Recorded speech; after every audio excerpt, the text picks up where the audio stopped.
سمین محترم رسول اکرم نور مجسم رحمت دو عالم صلی اللہ علیہ وبارک وسلم سرکار نے فرمایا، جس مرد مجاہد نے انسانوں پر رحم کیا خدا اس پر رحم کرتا ہے، جو لوگوں پر ترس کھاتا ہے تو خدا اس پر ترس کرتا ہے۔ جناب حضرت صدیق اکبر پاک جب سفر کر رہے تھے، سفر کرتے کرتے آپ نے دیکھا امیہ جو حضرت بلال حبشی پاک پر ظلم و ستم کر رہا ہے، تو آپ نے آوازیں کسنا شروع فرمائی، اے امیہ تجھے حیا نہیں آتی؟ تو نے آخر مرنا نہیں ہے؟ تو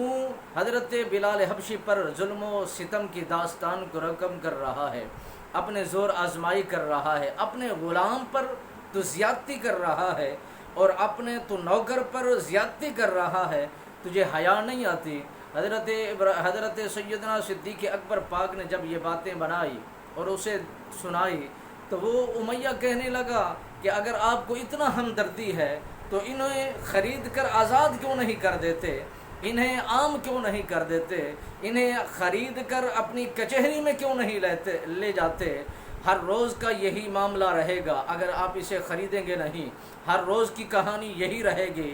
ظلم و ستم کی داستان روزانہ کی بیس پر اسی طرح رقم ہوتی رہے گی